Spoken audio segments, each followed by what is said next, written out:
Hello guys, back with another one on Chuck D Football TV. Back with another one. It's an Einstein bomber, man. Eberechi Eze to Arsenal. Here we go. Very interesting. Very interesting, but not surprising.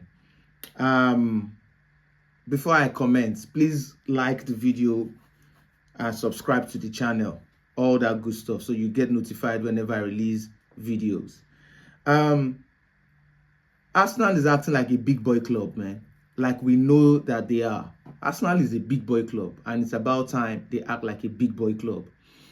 It was very surprising for me for the past week, when it seemed like Tottenham were going to sign Eze. When you look at Tottenham's the players they've signed this transfer window, they've signed some very good players. They've signed Kudus, who has been very good for them. They signed Paulinho, who is an incredible DM.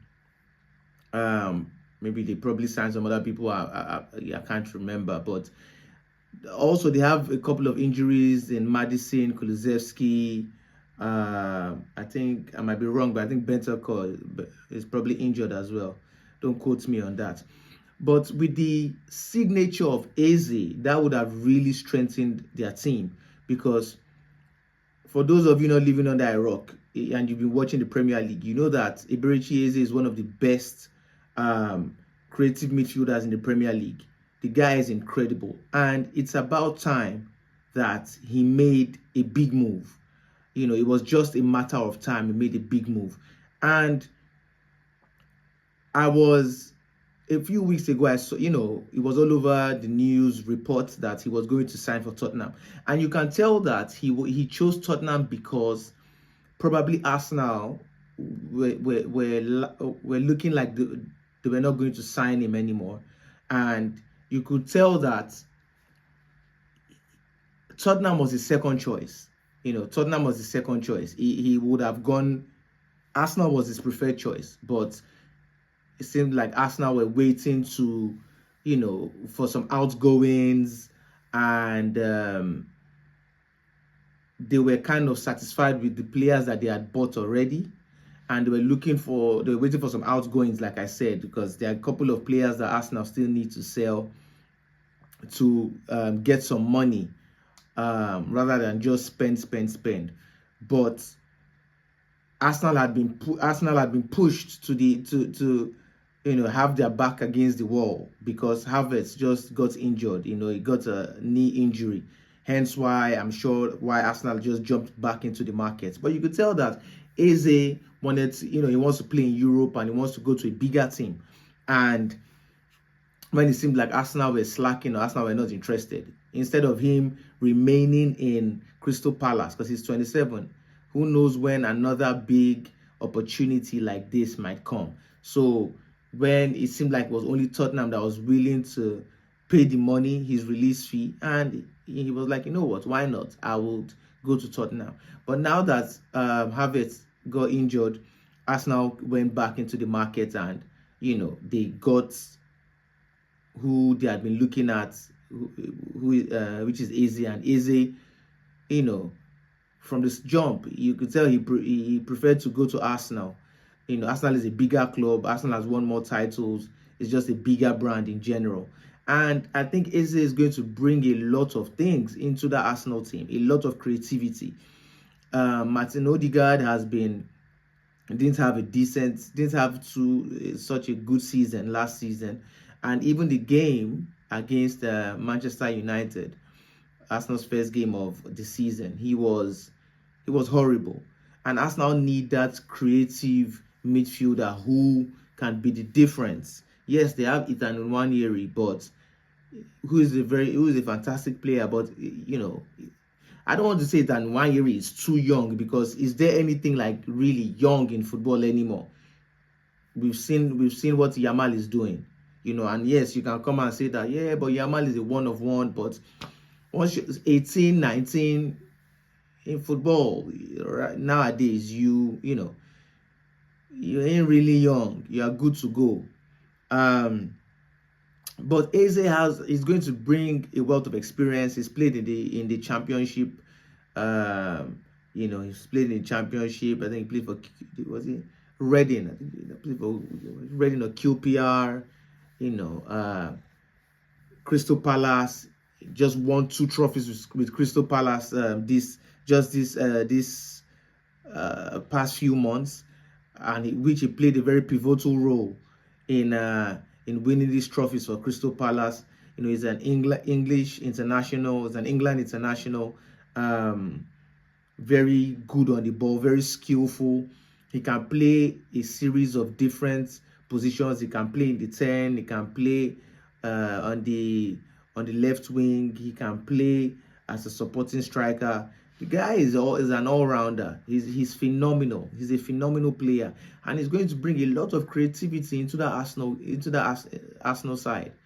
He might be the spark that Arsenal needs, because Martinelli, as we've known for a long time now, dude is rubbish on the left wing. He's rubbish.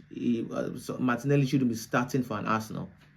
Martinelli should not be starting for an Arsenal. If Arsenal were really serious about challenging, a player like Martinelli cannot be your starting 11. Martinelli is a championship player. He should be playing for the West Ham, for Fulham, for a Brighton, not for an Arsenal. He's not good enough. He's not good enough. So it's as an Arsenal fan, it's very soothing and interesting that, you know, this looks like a move that will be wrapped up very soon, maybe by tomorrow or by the ending of this week. You know, it will be confirmed. Hopefully, fingers crossed, it will be confirmed that Eberechi Eze has put pen to paper.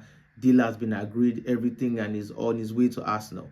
You know, and it's a World Cup year next year, and playing for a big club with a big reputation helps push a player into making the World Cup team for certain countries. And I can't wait to see what this yields. You know, Bukayo Saka,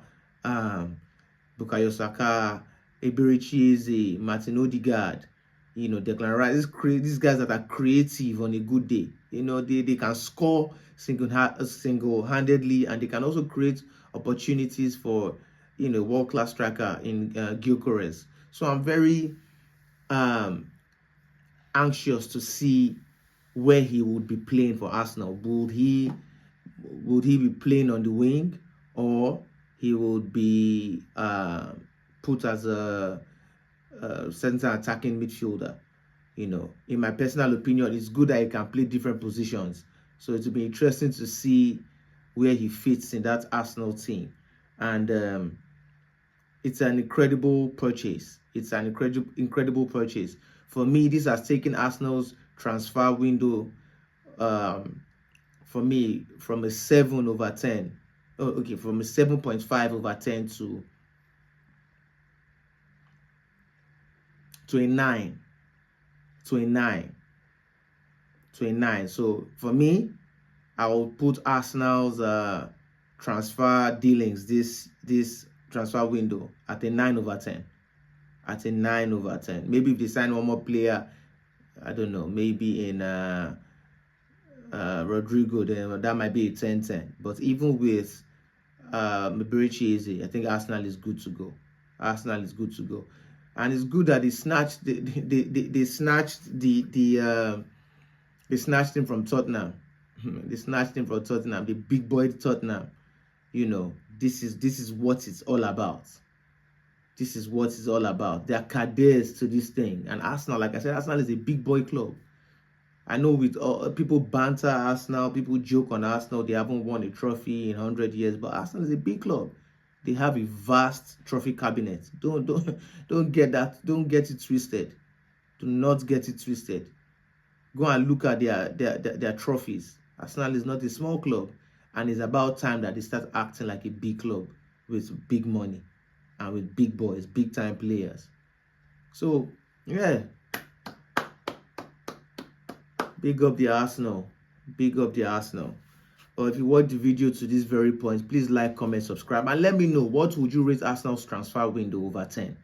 I rate it a 9 over 10. What would you rate Arsenal's transfer window? And what do you think Eze's preferred position is or will be in this current Arsenal squad? Let me know in the comment section below. And till next time, peace.